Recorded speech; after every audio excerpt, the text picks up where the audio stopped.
എനിക്ക് വേണ്ടത്ര പാണ്ഡിത്യമില്ല.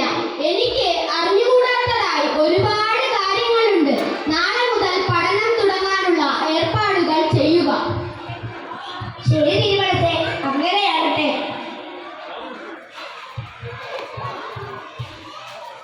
രംഗം 2.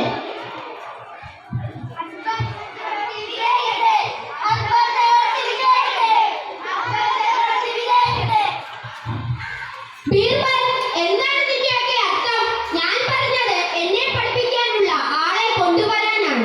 താങ്കൾ ഈ രാജ്യത്തിന്റെ പകുതിയോളം ജനങ്ങളെ കൊണ്ട് ഈ കൊട്ടാരം നിറച്ചിരിക്കുന്നു. എന്താണിത്?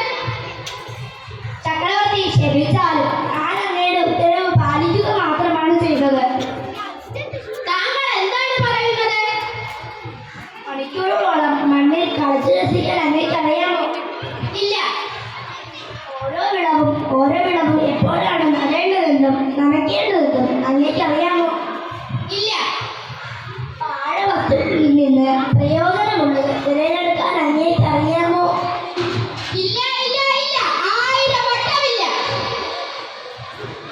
ഈ ആടിലുള്ള ഓരോരുത്തർക്കും അങ്ങേ എന്തെങ്കിലുമൊക്കെ പഠിപ്പിക്കാനുണ്ട്. മറ്റുള്ളവർക്ക് അറിഞ്ഞുകൂടാത്ത ചിലതറിയാം. ഞാൻ കരുതിയത് താങ്കളെ ആർക്കും ഒന്നും പഠിപ്പിക്കാനാണ്.